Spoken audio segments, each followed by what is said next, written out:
कि जिसके हृदय में राम नाम बंद है, आप सभी गाओ, जिसके हृदय में राम नाम बंद है, उसको हर घड़ी आनंद ही आनंद है।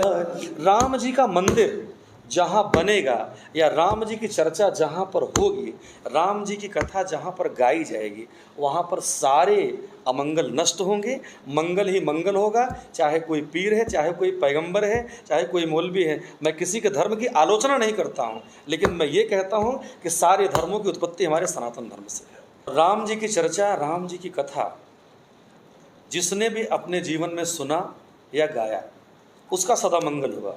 कैसे? तो गोस्वामी जी ने लिखा कि रामचंद्र गुण वरने लागा, रामचंद्र गुण वरने लागा, सुनते ही सीता कर दुख भागा। आप सबका स्वागत है। आज बड़ा प्राउड और बड़ा खुशी का दिन है हमारे लिए कि हमारे साथ देवेंद्र पाठक जी, जो कि अवध रत्न के नाम से पहचाने जाते हैं और दशरथ गद्दी से पहचाने जाते हैं, आज हमारे साथ हैं और ये अयोध्या से पधारे हैं। और मैं अभी रिक्वेस्ट करूंगा कि उन्हीं से अपन सुनते हैं। आपके कोई सवाल है तो वो भी बात कर सकते हैं। पवन भाई भी कुछ कहेंगे। जय श्री राम। आज से 3 साल पहले हमने एक कमेटी बनाई थी, राम सेवा समिति पुणे। एनआईवी रोड पे राम मंदिर का निर्माण हुआ। उसके बाद में हमने ये सोचा कि हर साल क्यों ना राम जी का, प्रभु जी का गुणगान करें। इस मकसद से हमने जो एक श्री राम सेवा समिति कमेटी बनाई, तो उसके तत्वाधान में आज पहला और फिर एक दूसरा पिछले साल था अंजलि द्विवेदी जी के सानिध्य में किया था। लेकिन इस बार जो तीसरा हमारा राम उत्सव पूना में जो बड़े स्केल पे हमारे अग्रवाल समाज के सभी भाइयों के, हमारे 8 आदमी की कमेटी है, तो उसके माध्यम से हम आज निमंत्रण हमने अयोध्या रतन देवेंद्र पाठक जी महाराज, जो कि अयोध्या से दशरथ गद्दी से महंत है माँ के, और इन्होंने भी बहुत राम सेवा की है। वहाँ पे रामलला का जो मंदिर बना है उसके अंदर इनका भी काफ़ी सहयोग रहा है, मीडिया में भी काफ़ी है, और इंटरनेशनल लेवल के ऊपर ये कथावाचक भी हैं। और भजनों का तो इनका मैं कहूँगा कि इनको यूट्यूब ने गोल्ड बटन भी से नवाजा है कि इतने इनके सुरीले भजन और इतनी इनकी सुरीली आवाज़, तो आज वो हम सुनना चाहेंगे, इसलिए हमने इनको निमंत्रण दिया। इन्होंने जो निमंत्रण हमें स्वीकार किया हमारा, उसके लिए मैं तहे दिल से प्रभु जी आपका स्वागत करता हूँ राम सेवा समिति की तरफ से। और आज हमारा एक सौभाग्य है कि पूना के अंदर इतने बड़े महंत आज आए और इतने महात्मा आए, तो इससे बड़ा हमारा सौभाग्य क्या हो सकता है।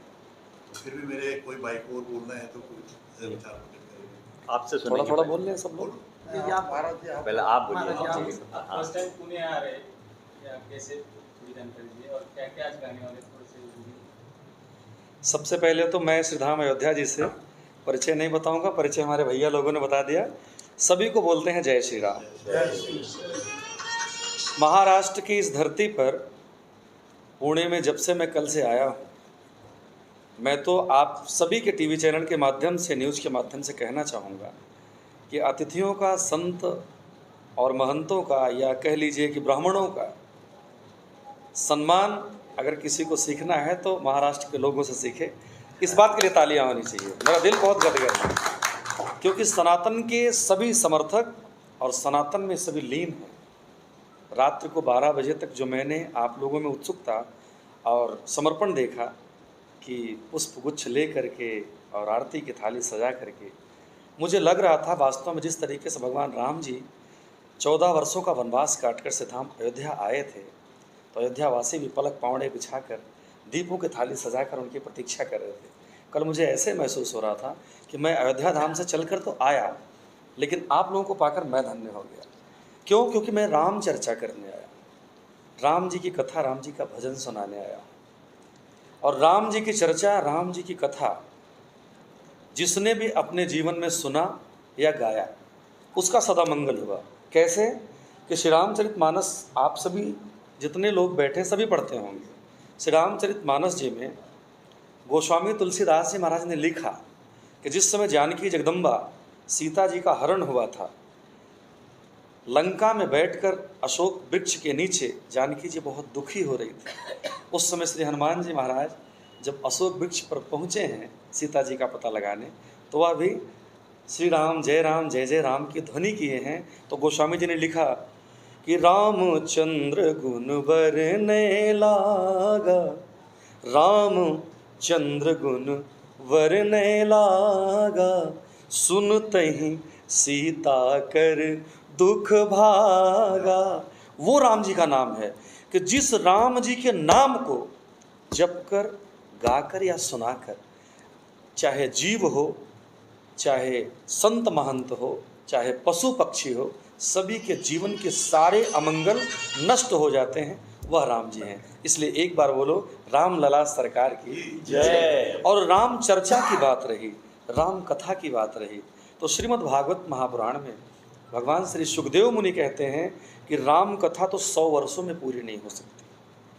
और श्री रामचरित मानस जी में तीर्थराज प्रयाग में याज्ञवल्क्य मुनि ऋषि भरद्वाज जी से कहते हैं कि रामचरित अति अमित मुनि सा, कहीं न सकहीं सत कोटि यही सा।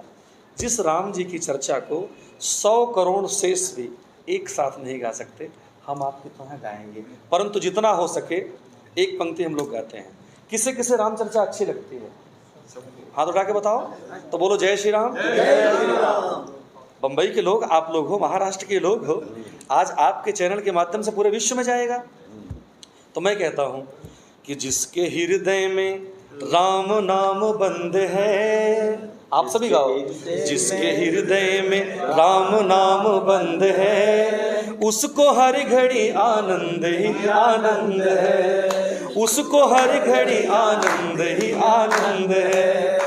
जिसके हृदय में राम नाम बंद है, जिसके हृदय में राम नाम बंद है। और मेरे साथ ठाकुर जी हैं, तो श्याम प्यारे से जिसका संबंध है, श्याम प्यारे से जिसका संबंध है, उसको हर घड़ी आनंद ही आनंद है, उसको हर घड़ी आनंद ही आनंद है। आज तो मैं भजन सुनाने ही आया हूँ, जितनी देर आप कहोगे पूरी रात में सुनाता रहूँगा।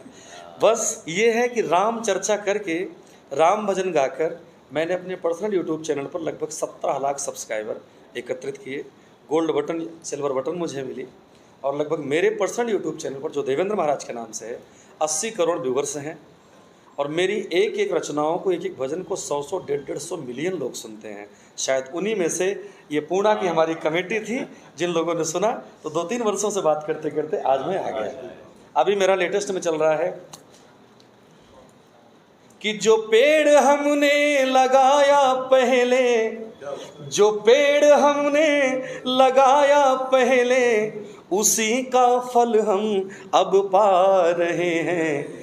रचा है सृष्टि को जिस प्रभु ने, वही ये सृष्टि चला रहे। क्या बात है, बहुत रचा है सृष्टि को जिस प्रभु ने, वही ये सृष्टि चला रहे हैं।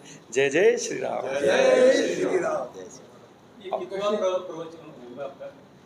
आज तो भगवान श्री राम जी के जन्मोत्सव की कथा है।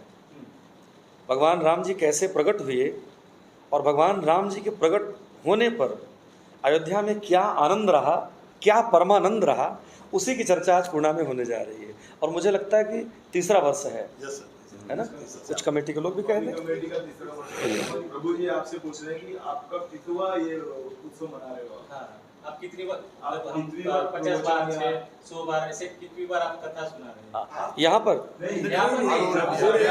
आज तक कितनी है? मैं 12 वर्षों से, जब 12 वर्ष का था तब से श्री राम कथा कर रहा हूँ, और आज मेरी उम्र 34 वर्ष की है। 22 वर्षों से राम कथा गा रहा हूँ। तो मुझे तो पता ही नहीं है कि कितनी कथाएं मैंने कर डाली। और कंठस्थ है, सबसे बड़ी बात कंठस्थ पाठक है। जी, एक सवाल था। आजकल एक बहुत ट्रेंड हो रहा है विषय दुबई के राम मंदिर का। देखिए, दुबई के राम मंदिर में अभी वहाँ पे दुबई में बहुत बारिश हुई, और कुछ वीडियोस में ऐसा बताया जा रहा है कि वहाँ इतने सारे पैगंबर आए और इतना उन्होंने अपने खून से उसको सींचा, एक काफिर का मंदिर बन गया, तो तूफान आ गया। इसके ऊपर क्या कहो? देखिए, राम जी का अगर कभी कोई विरोध करता है या राम जी की कभी कोई आलोचना करता है, तो समझ लीजिए सीधी एक लाइन के बाद गोस्वामी तुलसीदास जी ने लिखा है कि जाको विधि दारुण दुख दीना, ताकि मति पहिले हरि लीना।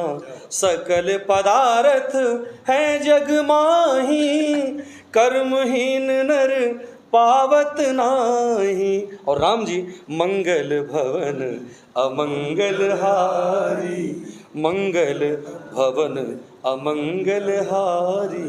उमा सहित जी जपत पुरारी, त्रबहु सो दशरथ अजिर बिहार। राम जी का मंदिर जहाँ बनेगा या राम जी की चर्चा जहाँ पर होगी, राम जी की कथा जहाँ पर गाई जाएगी, वहाँ पर सारे अमंगल नष्ट होंगे, मंगल ही मंगल होगा। चाहे कोई पीर है, चाहे कोई पैगंबर है, चाहे कोई मौलवी है। मैं किसी के धर्म की आलोचना नहीं करता हूँ, लेकिन मैं ये कहता हूँ कि सारे धर्मों की उत्पत्ति हमारे सनातन धर्म से है। बोलो ना जय श्री राम। ऐसा कहते हैं कि सूखा इनफैक्ट आपका कर्ज है, तो बारिश होना अच्छा माना जाता है। तो अगर इसको इस तरीके से देखें तो शायद मंदिर ने वहाँ पे आप प्रॉस्पेरिटी लेके आ। नहीं, अगर आपने बारिश की भी बात कही, मैंने तो मंगल और अमंगल की बात कह दिया। अगर बारिश की भी बात कही और राम जी का मंदिर बन गया, तो हमारे सनातन धर्म में आप भी जानते हैं, किसी भी शुभ कार्य से पहले या किसी भजन में, किसी सत्संग में, किसी भी यज्ञ में, किसी पूजा पाठ में बरसात होना शुभ माना जाता है। ऐसा माना जाता है कि देवता अमृत वर्षा कर रहे हैं। आज भी हमारे पुणे में बारिश से स्टार्ट बारिश आए। और मुझे लगता है कि आज के कथा का शुभारंभ होने से पहले ये तो गणपति बप्पा की ऐसी नगरी है, विघ्नहर्ता है, सारे अमंगलों को नष्ट करेंगे। देखिए देवता ने अमृत वर्षा कर दिया, बहुत सही, बरसात होना शुभ है ना। आपने पूछा कि वहाँ पे बरसात हुई राम मंदिर बनने के बाद, इस रेगिस्तान में पीने को पानी नहीं है, समुद्र का फिल्टर करके पानी पीते हैं। वहाँ मंदिर बनने के बाद अगर वैसे बरसात होती है, इससे अच्छी बात से क्या होती है। और हमारे अयोध्या जी में आपको बताऊं कि जो 500 वर्षों से अधिक का सपना आज सजाया गया है, बाबूजी आप लोगों को भी कितनी अधिक प्रसन्नता है कि ठाकुर जी आज गर्भगृह में आ गए। मैं किसी राजनीतिक पार्टी की बात नहीं करता, लेकिन अपने सनातन की बात तो करूंगा ना। जो 500 वर्षों बाद मेरे सरकार सोने के मंदिर में गर्भगृह में विराजमान हो गए हैं, इस सपने को देखने के लिए कितने लोगों ने अपने प्राणों की आहुति कर दिया, दे दिया ना। एक पंक्ति हम लोग करेंगे अयोध्या के नाम पर कि चमक रहा है श्री राम मंदिर, चमक रहा है श्री राम मंदिर, और दिवाली सी जगमगा रही है। हे आर्य पुत्रों, हे राम भक्तों, तुम्हें अयोध्या बुला रही है। आर्य पुत्रों, हे राम भक्तों, तुम्हें अयोध्या बुला रही है। जय जय श्री राम। हमने परदेश में भी कुछ किया है ऐसे कथा। मैंने साउथ अफ्रीका में किया, अमेरिका में किया, मॉरिशस में किया, देश विदेश में हर जगह जाते हैं। और मैं कहता हूं कि जहां भी राम कथा होती है वह लोग हर वर्ष बुलाने के लिए प्रेरित रहते हैं, क्योंकि हम लोग अयोध्या से हैं। जिस तरीके से आपके यहाँ जब ये गणपति महोत्सव चलता है तो मुझे लगता है कि विश्व का सबसे पहला स्थान महाराष्ट्र को होता है। सबसे बड़ा यहाँ दही हंडी भी यहाँ सबसे अच्छी होती है मुझे लगता है। उसी तरीके से देखिए, आप अयोध्या जी पहुँचेंगे ना, तो वहाँ आप जाएंगे तब भी आपको जय श्री राम, आएंगे तब भी। आप तो जाके आए, हमारे अयोध्या जी की परंपरा है कि मधुर मधुर नाम सीताराम सीताराम। बोलिए मधुर मधुर नाम सीताराम सीताराम, मीठो नाम सीताराम सीताराम, मीठो नाम सीताराम सीताराम। दो अक्षर का प्यारा राम, भक्तों का दुलारा राम, दो अक्षर का प्यारा राम, भक्तों का दुलारा। श्रीधाम अयोध्या में आते बोले जय सिया राम, जाते बोले जय सिया राम, आते बोले जय सिया राम, जाते बोले जय सिया राम, चलते बोले जय सिया राम, रुकते बोले जय सिया राम। सीताराम सीताराम सीताराम सीताराम जी की प्यारी राजधानी लागे, राजधानी लागे, मुहे मीठो मीठो सरयू जी को पानी लागे। सीता राम जी की प्यारी राजधानी लागे, राजधानी लागे, मुहे मीठो मीठो सरयू जी को पानी लागे। आखिरी सवाल, युवा पाश्चात्य संस्कृति को ज्यादा अपना रहे हैं, जी, तो उनको क्या संदेश देंगे कि भारतीय संस्कृति का देखिए, जब तक भारतीय संस्कृति, भारतीय परिवेश, भारतीय सभ्यता नहीं लाएंगे जीवन में, आज जैसे आप देख लीजिए कि जिन जिन लोगों ने श्री रामचरितमानस जी को नहीं पढ़ा, एक आपको उदाहरण देता हूँ। जैसे आपने पूछा कि पाश्चात्य शैली की सभ्यता को अपना रहे हैं। एक बार श्रीधाम अयोध्या जी में एक हमारे पूज्य संत जी थे, वो बैठकर प्लेटफॉर्म पे किसी गाड़ी की प्रतीक्षा कर रहे थे, रेलगाड़ी की, और श्री रामचरितमानस जी खोल करके पाठ कर रहे थे। इतने में एक कपल, जैसे जो नए जोड़े आज बढ़िया जीन्स पैंट, 4 जगह से फटे हुए जीन्स को पाश्चात्य शैली वाले कपड़े को पहनकर आए, मेरी आंखों के सामने की बात है। तो आए, और जब वो आए तो उनकी ट्रेन भी ठीक ठाक आई, और जैसे ही ट्रेन आई, स्टॉप मात्र 1 मिनट का था, तो भाई साहब तो चढ़ गए और उनकी लक्ष्मी जी छूट गई। ट्रेन चल गई, स्पीड पकड़ ली, वो परेशान है, चैन पुल्लिंग भी नहीं कर पा रहे हैं। और वो जब चढ़ रहे थे ट्रेन में, तो बाबा को इस तरीके से धक्का दिए थे कि श्री रामचरितमानस को कुचलते हुए वो ट्रेन पर चढ़ गए थे। तो वही बाबा जोर से बोले कि चैन पुल्लिंग करो, और हमारे मानस जी का अपमान करके तुम ट्रेन पर तो चढ़ गए, लेकिन तुम्हारी पत्नी यहाँ रह गई। जिस मानस का अपमान किया, अगर इस मानस की एक चौपाई पढ़े होते तो इसमें मिलता कि सिए ही चढ़ाई चढ़े रघुराई, सिए ही चढ़ाई चढ़े रघुराई। जिस समय भगवान राघव, माता जानकी, भैया लक्ष्मण वनवासी थे, केवट भैया के पास गए और नाव पे चढ़कर गंगा नदी को पार करना था, उस समय भी भगवान राम जी ने हाथ पकड़कर पहले जानकी जगदम्बा जी को नाव पर चढ़ाया। ये शिक्षा श्री रामचरितमानस जी से मिलेगी, पाश्चात्य संस्कृति यहाँ काम नहीं करेगी। बोलो ना, जय श्री राम। बहुत बहुत